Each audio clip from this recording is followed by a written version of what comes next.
সুপ্রিয় দর্শক, আপনাদের সবাইকে স্বাগত জানাচ্ছি বাংলাদেশ টেলিভিশনের নিয়মিত আয়োজন ফ্যাসিবাদের দিনলিপি অনুষ্ঠানে। আপনাদের সঙ্গে আছে আমি সাইদ খান। আলোচনার জন্য আমার সঙ্গে আছেন অ্যাক্টিভিস্ট লেখক হুমায়ুন কবির। আমার সাথে আরও একজন অতিথি রয়েছেন, নাগরিক ঐক্যের সাংগঠনিক সম্পাদক সাকিব আনোয়ার। শাসকরা যখন জনগণের মৌলিক অধিকার কেড়ে নেয় তখনই ঘটে গণবিপ্লব। 69, 90 এবং 24-এর অভ্যুত্থান তাই বলে। জার্মানির হিটলার, ইতালির মুসোলিনি, জাপানের হিদেকি তোজো, স্পেনের ফ্রান্সিসকো ফ্রাঙ্কো এবং বাংলাদেশের শেখ মুজিব ও হাসিনা তার প্রকৃষ্ট উদাহরণ। মানবজাতির ক্যালেন্ডারের পাতাকে রক্তাক্ত করা দেশ বিদেশের এই শাসকরা জেনে গেছে অত্যাচারের ফলাফল কি হয়। গবেষণামূলক এই অনুষ্ঠানের মাধ্যমে আমরা বিগত সরকারের যাবতীয় স্বৈরাচারী ও ফ্যাসিবাদী নীতির ধরনকে চিহ্নিত করবার চেষ্টা করছি, খুঁজে বের করবার চেষ্টা করছি নাগরিক অধিকার নিশ্চিতের পথ, যাতে ভবিষ্যতে আর কোনো শাসক নাগরিক স্বাধীনতাকে লঙ্ঘনের সাহস না পায়। দর্শক, আজ 18 আগস্ট 2025। গত 16 বছরের শুধুমাত্র এই দিনটিতে কি কি ঘটেছিল, অতিথিদের সঙ্গে আলোচনার আগে বিভিন্ন গণমাধ্যম থেকে সংগৃহীত কিছু সংবাদের শিরোনাম দেখে আসি। 2009 বাজার ব্যবস্থাপনায় ব্যর্থতায় নিত্যপণ্যের দাম বাড়ছে। 2012 লোকসানার দুর্নীতির কারণে বন্ধ হচ্ছে বিমানের 3 রুট। 2013 আওয়ামী লীগের অবস্থা এখন উট পাখির মতো। ফখরুল। 2014 ষোড়শ সংশোধনের উদ্দেশ্য একদলীয় শাসন প্রতিষ্ঠা। 2015 বিএনপি নেতারা রাজনৈতিক প্রতিহিংসার শিকার। 2016 রিজভীকে কারাগারে প্রেরণ শাসক গোষ্ঠীর ইচ্ছারই প্রতিফলন। খালেদা জিয়া। 2017 পল্লবীতে স্কুল ছাত্রী, কদমতলীতে উপস্থাপিকা ধর্ষিত। 2018 ক্রসফায়ারের হুমকি, 5 পুলিশ কর্মকর্তা প্রত্যাহার। 2019 বকেয়া পাওনা বনাম পুঁজির সংকট, চামড়া শিল্পের সংকট ঘনীভূত। 2021 মৃত্যু হত্যা মামলায় বাবুল আক্তারের জামিন নামঞ্জুর। 2022 নিরপেক্ষ তদন্ত সংস্থার প্রস্তাব, গুম ও বিচার বহির্ভূত হত্যা। 4 দিনের সফর শেষে জাতিসংঘের মানবাধিকার বিষয়ক হাইকমিশনার মিশেল ব্যাশেলেতের সংবাদ সম্মেলন। 2023 পটুয়াখালীতে কৃষক দলের লিফলেট বিতরণে ছাত্রলীগের হামলা, আহত 5। দর্শক, আমরা দেখে নিলাম গত 16 বছর ধরে ফ্যাসিস্ট শেখ হাসিনা সরকার কিভাবে রাষ্ট্রীয় প্রতিষ্ঠানগুলোকে সাধারণ মানুষের মুখোমুখি দাঁড় করিয়ে মানুষের মৌলিক মানবিক অধিকার কেড়ে নিয়েছিল। এসব বিষয় নিয়ে আলোচনা শুনবো অতিথিদের মুখ থেকে। শুরুতেই যাচ্ছি হুমায়ুন কবির, আপনার কাছ থেকে জানতে চাচ্ছি 2009 সালের একটি সংবাদের শিরোনামে দেখছি বাজার ব্যবস্থাপনায় ব্যর্থতায় নিত্যপণ্যের দাম বাড়ছে। 2009 সালেই যখন বাজার ব্যবস্থাপনায় সরকারের ব্যর্থতা নিত্যপণ্যের দাম ঊর্ধ্বগতির কারণ হিসেবে প্রকাশিত হয়েছিল, বাকি 16 বছরের চিত্র কেমন ছিল একই বাস্তবতা কিন্তু এখনো আমরা দেখছি। বাজার ব্যবস্থা কিন্তু নিয়ন্ত্রণ বা ব্যবস্থাপনার ত্রুটির চেয়েও বেশি হয়েছে আমাদের জনসংখ্যা বৃদ্ধির তুলনায়। আমাদের প্রোডাকশন বাড়েনি। এই আরও অনেকটা বড় ব্যাপার হলো বাজার ব্যবস্থাপনার মধ্যে তার বেশি করবে বিশ্ববাজারে দ্রব্যমূল্যের দাম যখন বেড়ে যায়। আমরা সাধারণত আমদানি নির্ভর দেশ, এখন আমরা আমদানি করতে যাই, তখন বাইরের দেশ থেকে যখনই সেটা ইম্পোর্ট করতে যাই, যেমন চাল বলেন, তেল বলেন, ভোজ্য তেল, আর আপনার জ্বালানি তেল, এগুলো অনেক দামে কিনতে হয়। সেটার প্রভাব পড়ে আমাদের বাজার ব্যবস্থাপনায় বা বাজার মূল্যে। আমাদের নিত্য প্রয়োজনীয় জিনিসের বেশিরভাগই আমদানি নির্ভর। এর মধ্যে অন্যতম হলো চাল, ডাল, তেল। এই 3টা পণ্যকে যদি আমরা ধরি, চালের উৎপাদন 2000 সাল থেকে যদি আমরা বিবেচনা করি তা এখন 3 গুণ বেড়েছে, কিন্তু লোকসংখ্যা কিন্তু সেই 3 গুণ বাড়েনি। লোকসংখ্যা তখনও 16 কোটি থেকে 18 কোটির মধ্যে ছিল, এখনও এটারই প্লাস মাইনাস। কিন্তু দাম বেড়েছে সব কিছুর। কেন বেড়েছে? সারের দাম বেড়েছে। তারপরে পরিবহন ব্যবস্থা দাম বেড়েছে পরিবহনের, আপনার সেচ ব্যবস্থায় দাম বেড়েছে, এইসব কারণে দাম বৃদ্ধি পাচ্ছে। এখন এইটাকে নিয়ন্ত্রণ করার যে সুযোগ সেটা যেমন অভাব আছে সরকারের, আর সবচেয়ে বড় যেটা সমস্যা সেটা হল সিন্ডিকেটের ব্যাপারে আমাদের নিয়ন্ত্রণ নাই। এটা সিন্ডিকেটটা হয় কয়েকটা ক্ষেত্রে। প্রথমত যারা প্রোডাকশন করে বা আমদানি করে যারা বিশেষভাবে, তাদের একটা সিন্ডিকেট আছে। তারপরে আছে মধ্যস্বত্বভোগী, তারা সরাসরি বাজারে বিক্রি করে না, তারা একটা মাধ্যমে বিক্রি করে, ওখান থেকে এসে খুচরা বাজারে চলে আসে। তো সেখানে একটা বড় রকম আছে। এখন খুচরা বাজারে এত বেশি অনিয়ন্ত্রিত, বিগত রিজিমে আমরা দেখেছি 400 গুণ পর্যন্ত দাম বেড়েছে। জি। এখন এখানে আপনি বলছেন 16, এটির কারণটা কি? হ্যাঁ 16 সালের কথা। এই যে 16 বছরে কি হয়েছে, 16 বছরে যেটা হয়েছে সেটা হয়েছে একেবারেই সিন্ডিকেট। কিন্তু 10 টাকায় চাল খাওয়ানোর 10 টাকার চাল খাবার কথা যখন বলেছে, তখন 2005 সালে চালের কেজি ছিল 16 টাকা থেকে 17 টাকা। তখন ওনারা বলেছিলেন যে আমরা 10 টাকা দরে খাওয়াবো, কিন্তু সেটা 2025 সালে ওই যেটা মোটা চাল সেটার দাম হচ্ছে এখন 65 টাকা থেকে 78 টাকা। আপনার ডাল তখন ছিল 16 থেকে 17 টাকা, এখন হয়েছে আপনার 120 থেকে 140 টাকা। তারপরে চিনি 35 টাকা ছিল, 30 থেকে 35 টাকা, এখন 120 টাকা থেকে 140 টাকা। ডিমের দাম আপনার তখন ছিল আপনার 60 টাকা ডজন, এখন কিন্তু কিছুদিন আগে ডিম আজকের বাজারে 160 টাকা। 160 টাকা। তাহলে এইখানে দেখেন যে প্রোডাকশন কিন্তু বেড়েছে অনেক অনেক অনেক।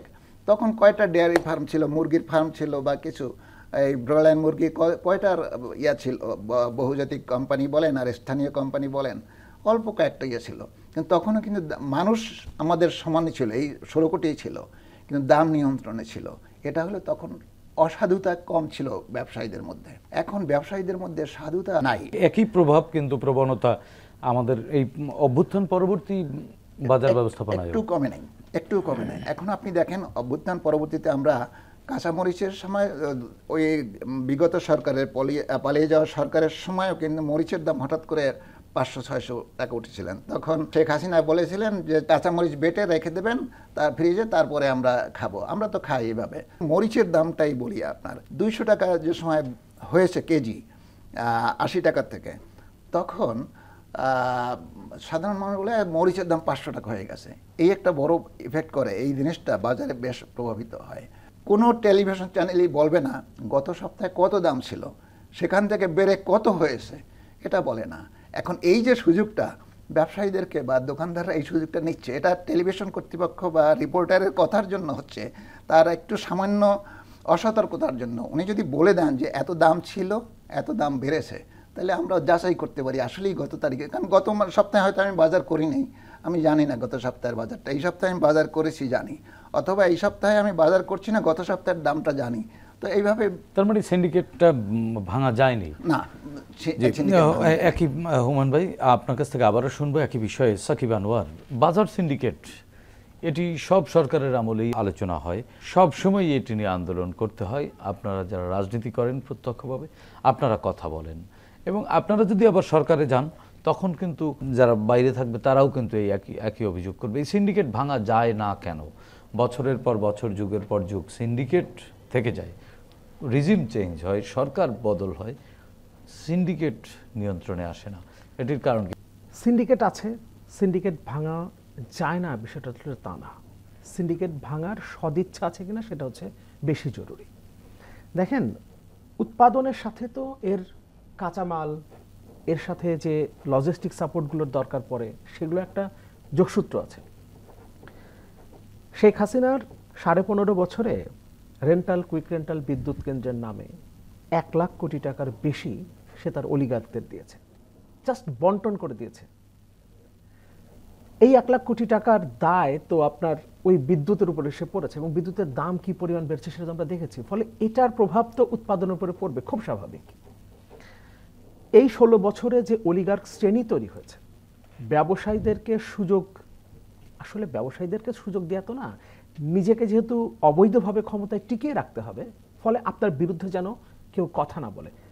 কথা তো বলেছি, আমরা রাজনীতি যারা করি তারা কথা বলেছি, সাধারণ মানুষ কথা বলেছে, কিন্তু তাদের ওই কথার প্রভাবটা তার ক্ষমতার গদি নাড়াতে পারবে না। কিন্তু যদি ব্যবসায়ীর একাট্টা হয় তাহলে তার গদি নড়ে যেতে পারে, কারণ যেহেতু সে জনগণের ভোটে নির্বাচিত ছিল না। এই কারণে সে তার অলিগার্ক শ্রেণীতে খুশি রাখতে চেয়েছে। এই অলিগার্ক শ্রেণীকে খুশি রাখতে গিয়েই মানে বাজার সিন্ডিকেটের উপরে হাত দেওয়া তো দূরের কথা, বলা যেতে পারে যে সরকার নিজেই একটা সিন্ডিকেট হয়ে দাঁড়িয়েছে। শেখ হাসিনা 15.5 বছরের রেজিমের কথা বলছি। এর আগে পরে এখনো আসলে সিন্ডিকেট ভাঙা গেছে সেটা বলা যাবে না, সিন্ডিকেট ভাঙা তো যায় নাই। বাজার তো একইভাবে 5 আগস্টের ঠিক পরপরের কয়েক মাস, প্রথম নিয়ন্ত্রণে 3-4 মাস পর্যন্ত কিন্তু নিয়ন্ত্রণে ছিল। তার মানে নিয়ন্ত্রণ করা যাবে না সেটা না, নিয়ন্ত্রণ করার সদিচ্ছা থাকতে হবে। বর্তমানে যে অন্তর্বর্তীকালীন সরকার দায়িত্ব পালন করছে তারা ওই যে শব্দটাই তো অন্তর্বর্তীকালীন, সুতরাং এটা একটা স্থিতিশীল সরকার বা তারা আগামী 5 বছর রাষ্ট্র পরিচালনা করবে, 10 বছর রাষ্ট্র পরিচালনা করবে, এই বিষয়গুলো তো নাই সামনে। ফলে তাদের জন্য এই বাজার ব্যবস্থাপনা করাটা কঠিন, এটা বাস্তবতা। কিন্তু আমরা চাই যে ভবিষ্যতে যারা ক্ষমতায় আসবেন তারা যেন জনগণের কথাটা চিন্তা করেন, তারা যেন এটা মনে করেন যে তাদের ক্ষমতার উৎস আসলে জনগণ। সরকারের মধ্যেই যদি সিন্ডিকেট থাকে তখন কি সেটা ভাঙা যায়? এখানে খুব ইম্পর্টেন্ট একটা জায়গা আছে। দেখেন, আপনি যদি জানেন যে 5 বছর পরে আবার রাষ্ট্র ক্ষমতায় আমাকে যদি আসতে হয় তাহলে জনগণের কাছে যেতে হবে, ভোট ব্যবস্থা, জনগণের প্রতিনিধিত্ব, এই বিষয়গুলো তো ধ্বংস হয়ে গিয়েছিল 2009 সালে আওয়ামী লীগ যখন সরকার গঠন করলো, তারপরেই 24-এর 5 আগস্ট পর্যন্ত সময়। ফলে জনগণের কাছে দায়বদ্ধতার কোনো জায়গা ছিল না। আপনার যদি জনগণের কাছে দায়বদ্ধতার জায়গা থাকে তখন সরকার নিজেই সিন্ডিকেট হয়ে উঠতে পারে না, কারণ তাকে তখন হিসেব করতে হয় যে 5 বছর পর আমি একটা গ্রুপ অফ কোম্পানিজ যার মালিক যিনি, তারও একটা ভোট, আবার ওই রিক্সাওয়ালারও একটা ভোট, আমার ওই রিক্সাওয়ালার কাছেও যেতে হবে। কিন্তু আমি যখন একটা অলিগার্ক শ্রেণী তৈরি করে তাদের মাধ্যমে অবৈধভাবে ক্ষমতায় থাকি এবং আমি জানি যে কখনোই জনগণের ম্যান্ডেট নিয়ে আসলে আমার ক্ষমতায় আসা সম্ভব না, যেটা শেখ হাসিনার ক্ষেত্রে হয়েছিল, ফলে তার হাতে আর কোনো অপশন ছিল না। জনগণ কি মনে করছে এটা আসলে দেখার তার কোনো বিষয় না, তাকে আসলে দেখতে হবে যে আমি কাদেরকে খুশি রাখলে অবৈধভাবে ক্ষমতাটাকে টিকিয়ে রাখতে পারবো। এই কারণে গত 15.5 বছর, শেখ হাসিনা 15.5 বছরের পরিস্থিতিটা এমন ছিল। আমরা সামনে যদি দেখি যে রাষ্ট্রের গণতান্ত্রিক রূপান্তর ঘটেছে, জনগণের প্রতিনিধিত্ব নিশ্চিত হয়েছে, জনগণের কাছে রাজনৈতিক দলগুলোকে অন্তত 5 বছর পরে হলেও যেতে হবে, এই দায়টা, এই দায়বোধটা তার ভেতরে আছে, তখন সম্ভবত আমরা প্রত্যাশা করি যে এই অবস্থা থেকে আমরা বেরিয়ে আসতে পারব। জি সাকিব ভাই, আরেকটি বিষয় আপনার কাছ থেকে আলোচনা শুনতে চাই। 2014 সালে ষোড়শ সংশোধনের উদ্দেশ্য একদলীয় শাসন প্রতিষ্ঠা। দৈনিক ইত্তেফাকের খবর ছিল এটি। ষোড়শ সংশোধনের মাধ্যমে বিচারপতিদের অপসারণের ক্ষমতা সংসদের হাতে ফিরিয়ে দিয়ে শেখ হাসিনা সরকার বিচার বিভাগকে একেবারে পুরোপুরি নিয়ন্ত্রণে নিয়ে গিয়েছিলেন কিনা, এবং এই নিয়ন্ত্রণে নেওয়ার উদ্দেশ্য আসলে কি ছিল? ওই সময় তো আসলে ধরেন লেজিসলেটিভ, এক্সিকিউটিভ, জুডিশিয়ারি এরকম আলাদা কোনো সত্তা, রাষ্ট্রের এরকম আলাদা কোনো সত্তা আসলে ছিল না, আলাদা করা যেতই না, আলাদা করা যেত না, সব মিলেমিশে একাকার এবং একজনে নিয়ন্ত্রণ করতেন। হুমান ভাই বলছিলেন যে শেখ হাসিনা বিভিন্ন সময়ে আমাদেরকে নানান অল্টারনেটিভ দেখাতেন, রেসিপি দিতেন। একটা শুধু রেসিপি ছিল না, একটা অল্টারনেটিভ ছিল না, সেটা হচ্ছে শেখ হাসিনার কোনো অল্টারনেটিভ নাই, উনি ছাড়া বাকি সবকিছুর অল্টারনেটিভ আছে।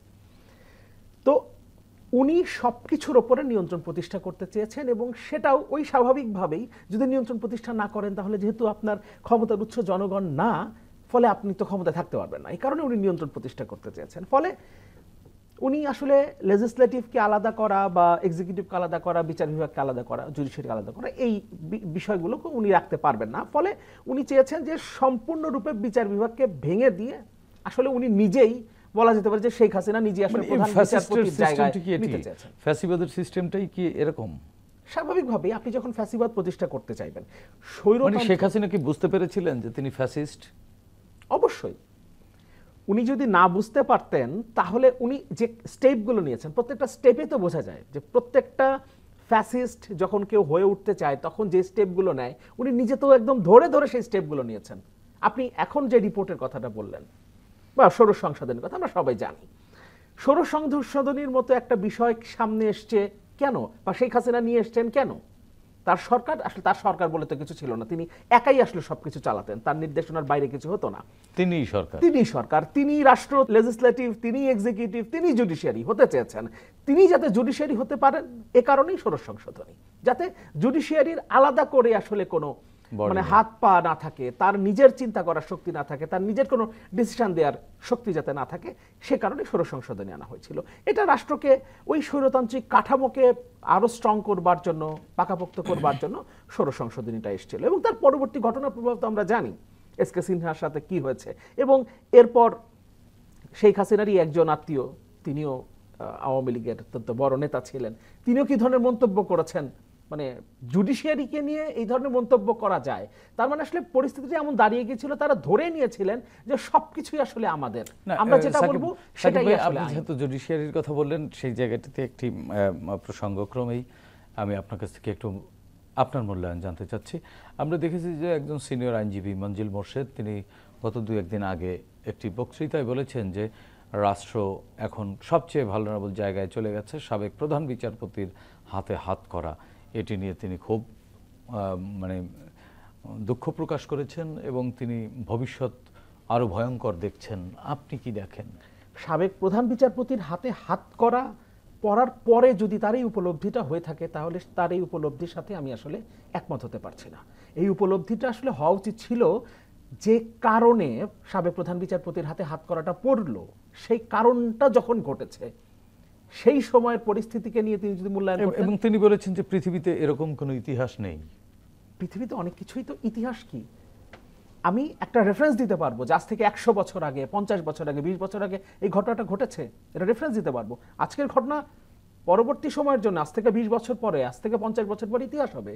ফলে আজকের ঘটনাকে রেফারেন্স হিসেবে তখন ব্যবহার করা হবে, তখন একজন বিচারপতি, একজন প্রধান বিচারপতি, তখন তিনি হিসাব করবেন যে আমার তিনি বলেছেন যে এখন যারা বিচারিক চেয়ারে আছেন তারাও তো ভবিষ্যতে এরকম হাত করা উঠতে পারে, এজন্য তারা এই সরকার বা পরবর্তী যে নির্বাচিত সরকারের নির্দেশনার বাইরে যাবেন না, যেতে ভয় পাবেন, বা তারাও ন্যায় বিচার করতে সাহস পাবেন না, এই মন্তব্যটি তিনি করেছেন। আপনি কি তাই মনে করেন? দেখেন, যে সরকারটা ছিল, তিনি তো খালিল সাহেবের কথা বলেছেন, যে সরকারটা ছিল সেই সরকারের কথা শুনতে গিয়ে তো আজকে তার হাতে হাত করা উঠেছে। ফলে ওনার বক্তব্যটা আসলে উনি নিজে কন্ট্রাডিক্ট করছেন। আপনি যদি সরকারের কথা মতো না চলতো, তিনি যদি তখন সরকারের কথা মতো না চলতেন, তিনি যদি জাস্টিস যদি করতেন, তাহলে তার হাতে হাত করা ওঠার বিষয় তো আসতো না। কিন্তু তিনি যেহেতু সেটা করেননি, তিনি যেহেতু সরকার যেভাবে চেয়েছে, এক্সিকিউটিভ যেভাবে চেয়েছে, সেভাবে তিনি আসলে জুডিশিয়ারিকে পরিচালনা করেছেন, বাধ্য হয়ে করেছেন, বা যে কারণেই হোক না কেন তিনি করেছেন, এই কারণে তো তার হাতে হাত করা উঠেছে। ফলে ভবিষ্যতের জন্য একটা মিসাল হবে যে আপনাকে জুডিশিয়ারির জায়গা থেকেই আসলে দেখতে হবে, এক্সিকিউটিভ কি বললো সেটা দেখা যাবে না। যদি দেখেন তাহলে ভবিষ্যতে আপনার পরিণতি এখন যে পরিণতি বরণ করেছে সাবেক প্রধান বিচারপতি, সেরকম হতে পারে। জি, সাকিব ভাই আপনার কাছ থেকে আবারও শুনবো একই বিষয়। হুমায়ুন কবির ভাই, সাকিব ভাই বলেছেন যে এখান থেকে বার্তা নেয়ার উল্টো বার্তাও তো মঞ্জিল মোর্শেদ তো উল্টো বার্তা দেখছেন যে এখন যারা বিচারক আছেন তারা স্বাধীনভাবে আর বিচার করতে পারবেন না। জি, আপনি কি মনে করেন? এখানে ভাইয়ের কথার সাথে আমি একমত হয়ে বলি। মোর্শেদ সাহেব উনি একজন ভালো আইনজীবী, রিড করেন সব কিছুতেই। উনি এবং জেডাই খান পান্না দুজন কিন্তু একই টাইপের উকিল, একই টাইপের লয়ার। ওই যে কোনো বিষয় হলে একটা রিড করে আর কি লাইমলাইটে আসা, আর উনি তো একটা এনজিও চালান মূলত, ওই মঞ্জিল মোর্শেদ। উনি একদম জ্ঞান পাপী এনারা বলবো। যে সময়ে খায়রুল হককে কেন আজকে হাত করা পড়তে হলো, উনিদের সময় অপকর্মগুলো করেছেন আইনের দোহাই দিয়ে ওই প্রধান বিচারপতির চেয়ারে বসে, তখন তারা কেউ প্রতিবাদ করে নাই সেই অপকর্মের জন্য। হ্যাঁ, এবং তখন রিট করে নাই, এবং ওই অপরাধের জন্য আজকে তাকে হাত করা পড়তেছে। হাত করা না, ওনাকে গণপিটুনি দিয়ে ওই সময় মেরে ফেলতো বিপ্লবের পরে, তাহলে এই খায়রুল হকদের মতন দানোয়ার আর তৈরি হতো না বিচার বিভাগে।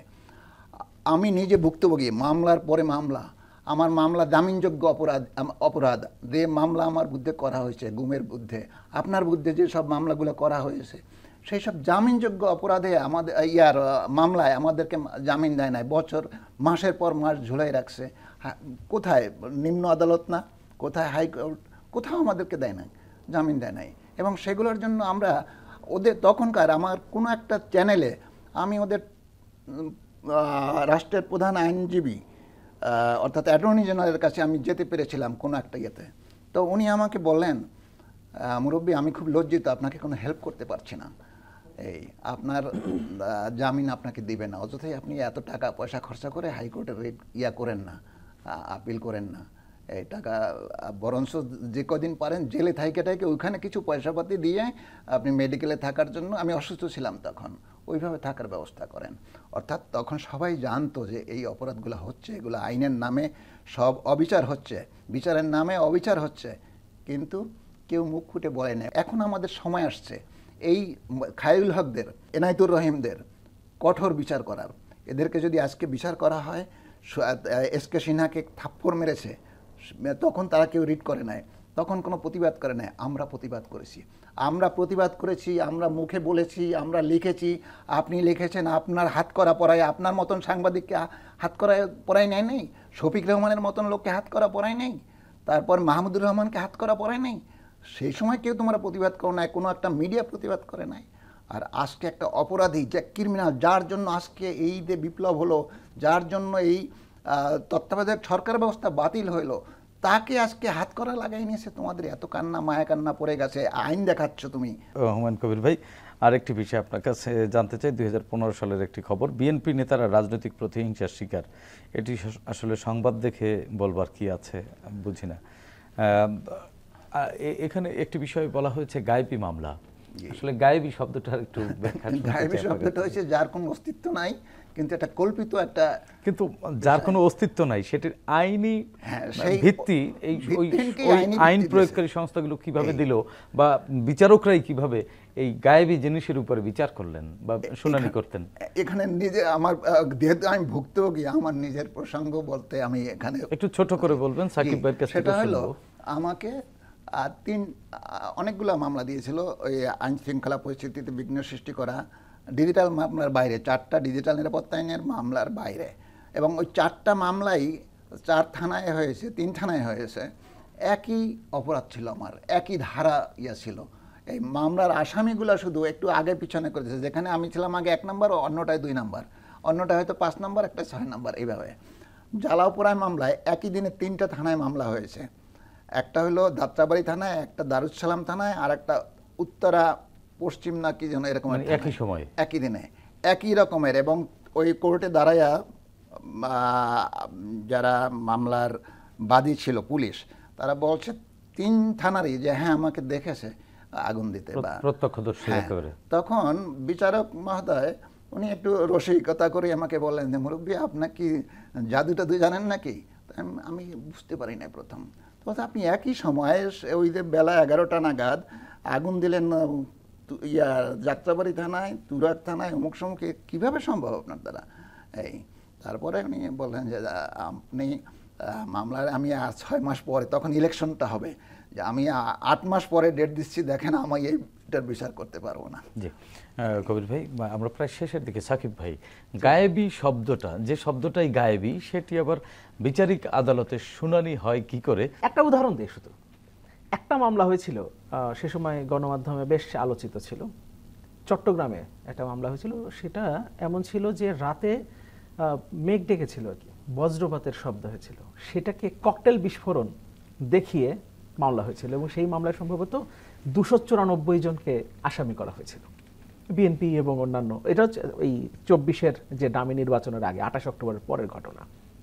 ফলে মেঘ ডাকার মামলা সেটাকে ককটেল বিস্ফোরণ দেখিয়ে, মানে এই বজ্রপাত দিয়ে বজ্রপাত, হ্যাঁ বজ্রপাতের ঘটনাকে মামলা বজ্রপাতের অপরাধে মামলা হইতে পারে। তো এগুলো তো আমরা দেখেছি। বলে এই একটা উদাহরণ দিয়েই, মানে আমাকে বিচারিক আদালত এটিকে হিয়ারিং করলো কিভাবে? বিচারিক আদালত, ভাই যেটা বলছিলেন, যে বিচারিক আদালতে যিনি ওখানে বসে আছেন, বজ্রপাতের হিয়ারিং কিভাবে হলো? ওটাকে তো বজ্রপাত হিসেবে উল্লেখ করা হচ্ছে না। ভাই যেমন 3টা জায়গায় একই সময় তো 3 জায়গায় উপস্থিত থাকা সম্ভব না, একইভাবেই ওখানে ককটেল বিস্ফোরণটাও হয় নাই, কিন্তু ককটেল বিস্ফোরণ দেখানো হয়েছে। কিন্তু আলামত তো থাকার কথা ছিল। আলামত, বজ্রপাতের আলামত থাকে? ভাই তো ছিলেন না, আলামতের তো দরকার পড়ে নাই। একইভাবে বজ্রপাতের, আপনি ককটেল বিস্ফোরণ শব্দটা লিখেছেন, তো কাগজে তো ককটেল বিস্ফোরণ লেখা আছে।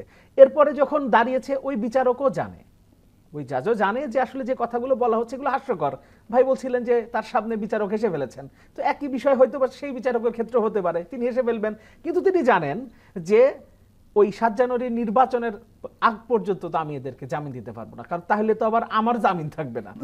তো এই কারণে তিনি ওটা হয়তো পিছিয়ে দিয়েছেন যে না, আচ্ছা নির্বাচনটা পার হয়ে যাক, মানে গায়েবী মামলা, গায়েবী আদালত, গায়েবী বিচার প্রক্রিয়া, সবটাই গায়েবী ছিল।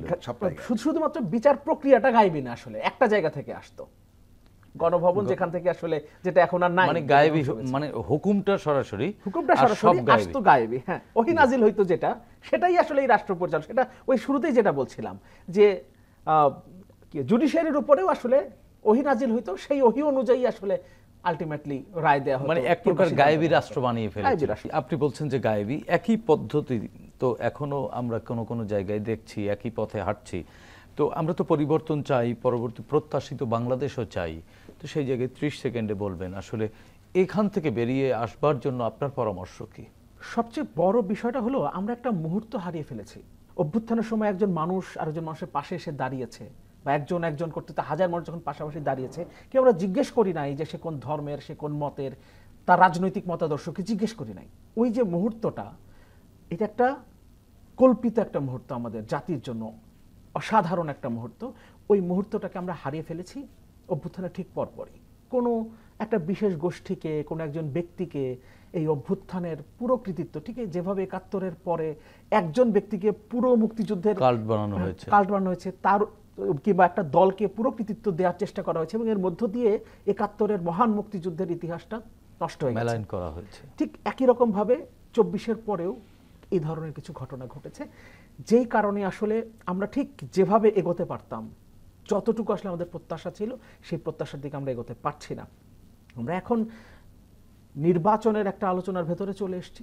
আমরা প্রত্যাশা করি রাষ্ট্রের যে গণতান্ত্রিক রূপান্তর প্রয়োজন, সেই গণতান্ত্রিক রূপান্তরের প্রথম ধাপ তো অবশ্যই নির্বাচনের মধ্য দিয়ে জনগণের প্রতিনিধির হাতে ক্ষমতা হস্তান্তর, এবং এরপর অবশ্যই রাষ্ট্রের শাসন কাঠামো পরিবর্তন, রাষ্ট্রের যে গণতান্ত্রিক রূপান্তরের কথা আমরা বলছি বছরের পর বছর ধরে, সেই জায়গাতে কাজ করাটা হবে আমাদের সবচেয়ে জরুরি।